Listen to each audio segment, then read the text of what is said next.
Maraming taon na ang nakalipas mula nang magsimula ang Ripple. Sa simula ay iniisip ng karamihan na ang layunin niya ay ayusin lang ang problema sa lumang sistema ng SWIFT. Pero ngayon, malinaw na mas malaki ang kanyang tinatahak na landas. Ang kwento po ni Ripple at ni XRP ay hindi lamang tungkol sa pagpapabilis ng bayarin sa ibang bansa, kundi isa itong mas malawak na hakbang papunta po sa isang bagong anyo ng global finance. Kaya sa video na ito, pag-uusapan po natin ang buong evolution ni XRP. Mula po sa kanyang simula noong 2012 hanggang sa kanyang kasalukuyang posisyon bilang isa sa pinakamalaking banta at kapartner ng mga tradisyonal na bangko. At higit po sa lahat, aalamin natin kung bakit sinasabi ng marami na si Ripple ay hindi lang basta competitor ng SWIFT, kundi isa ng foundation ng bagong Internet of Value. Kaya yan po ang siyang ating pag-uusapan sa video na ito. Pero bago po tayo magpatuloy, ay pakibasa na lamang po muna ang disclaimer dito po sa ibaba ng ating screen. Yan, simulan po natin sa kung ano po ang simula ng kwento ni Ripple. Ayan, noong taong 2012 ay ipinanganak si Ripple para tapatan po ang SWIFT. Sa panahong iyon, sobrang outdated na po ang mga lumang sistema ng bangko. Kapag nagpapadala ng pera sa ibang bansa, aabutin po ng ilang araw at sobrang mahal ng transaction fees. Pumasok po si Ripple, dala ang RippleNet at syempre si XRP. Ang dalawa ay nagsilbing alternative. Ipinakita po nila na possible ang real-time transactions na mura at halos walang friction. Dahil dito si Ripple po ay agad nakilala bilang isang innovator sa global settlements. Kaya sa market impact, sa puntong ito, si XRP po ay naging attractive para sa mga traders at saka institutions dahil nakikita itong solusyon sa matagal ng problema ng cross-border payments. Ang ganito pong narrative ay palaging nagbibigay ng upward pressure sa presyo ni XRP tuwing napapansin ng market ang kanyang efficiency. Paano naman po naging strategic ang papel ni XRP? Yan, hindi lamang po simpleng money transfer ang ambisyon ni Ripple. Ginamit niya si XRP sa kanyang on-demand liquidity solution. Ibig sabihin, pwedeng magpadala ng pera mula sa isang bansa papunta sa iba nang hindi na kailangan ng pre-funded accounts. Sa tradisyonal na sistema, kailangan muna maglagay ng malaking pondo sa foreign bank bago po makapagsagawa ng mabilis na transaction. Pero sa tulong po ni XRP, natanggal ang problemang ito. Sa madaling salita, si XRP ang naging gateway ni Ripple para makapasok ng mas malalim sa international finance.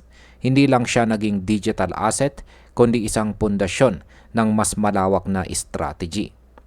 Ang possible market impact po dito ay kapag lumalawak ang paggamit ng on-demand liquidity, tumataas po ang demand kay XRP. Mas mataas na demand ang nagreresulta sa mas mataas na presyo dahil mas marami pong institution ang bumibili para sa liquidity. Ngayon ay ano po ang nangyari sa SEC case at aftermath nito? Nitong taong 2020 ay dumaan po si Ripple sa isa sa pinakamalaking hamon ng kanyang kwento. Kinasuhan po siya ng United States SEC. Sa una, maraming nag-isip na malaking setback ito. Pero sa halip na huminto, pinalawak ni Ripple ang kanyang operasyon sa ibang bansa. At dumating po ang taong 2023 kung saan nagkaroon po ng ruling sa korte ng US na si XRP ay hindi isang security. Isa po itong napakalaking turning point. Dahil dito, muling nabuksan po ang mas malakas na oportunidad para kay Ripple na makipag-ugnayan sa mga kumpanya sa Amerika. Ang possible market impact po dito ay ang ruling na ito ang dahilan kung bakit lumakas ang kumpiyansa ng mga investors kay XRP. Dahil po sa paglilinaw ng kanyang legal status, naging mas attractive po siya sa mga institutional players. Karaniwang ang ganitong event ay nagbubunga po ng big price rally. Ano naman po ang ibig sabihin ng rebrand ni Ripple? Ngayon ay nasa 2025 na po tayo at dito na muling nag-rebrand si Ripple. Hindi na lang siya basta payments company. Siya na ngayon ang nagpupush ng konseptong tinatawag na Internet of Value.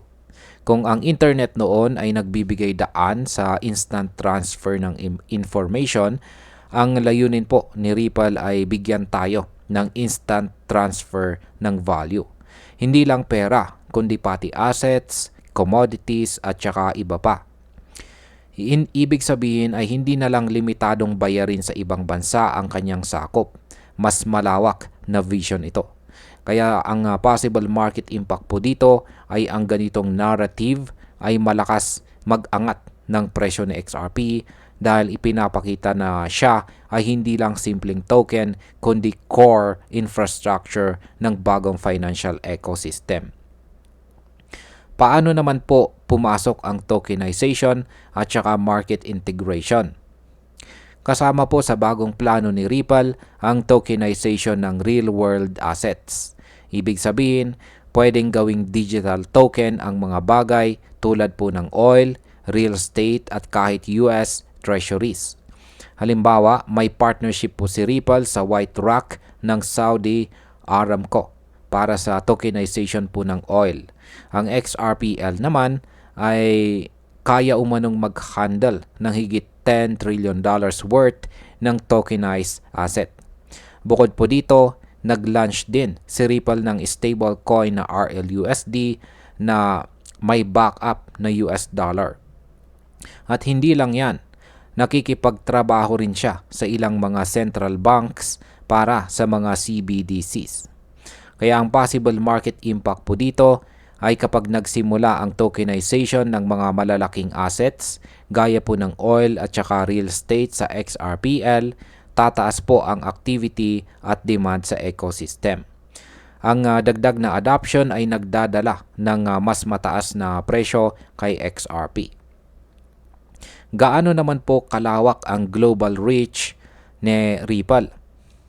Sa kasalukuyan, pinapalawak na ni Ripple ang kanyang operasyon sa Africa, Latin America at saka Middle East.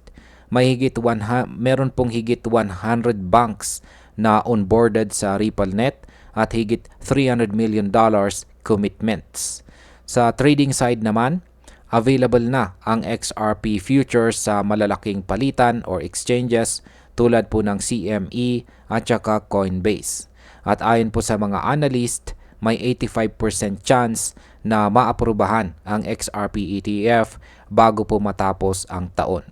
Ang possible market impact po rito ay ang futures at saka ETF approval ay malaking bagay.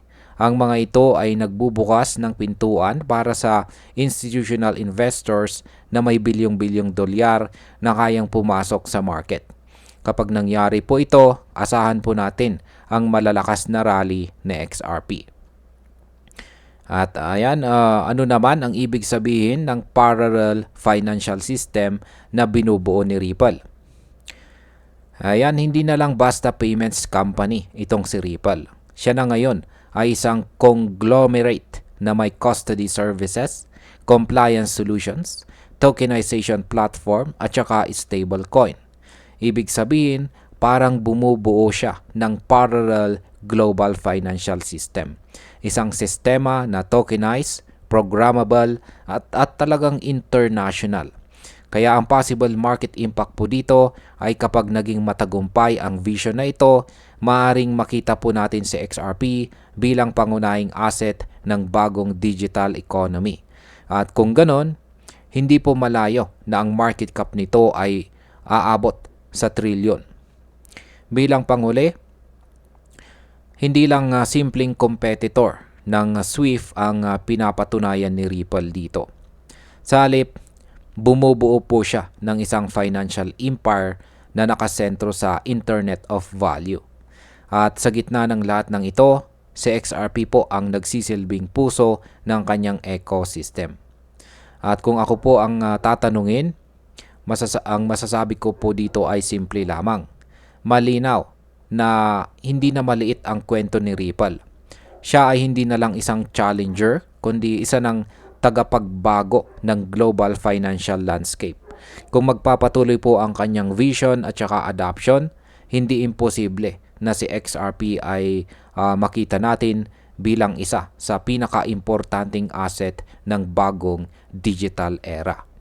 At ayan, hanggang dito na lamang po tayo sa video na ito mga ka-crypto. Marami pong salamat sa panunood. Ingat po tayo lagi at God bless po sa ating lahat.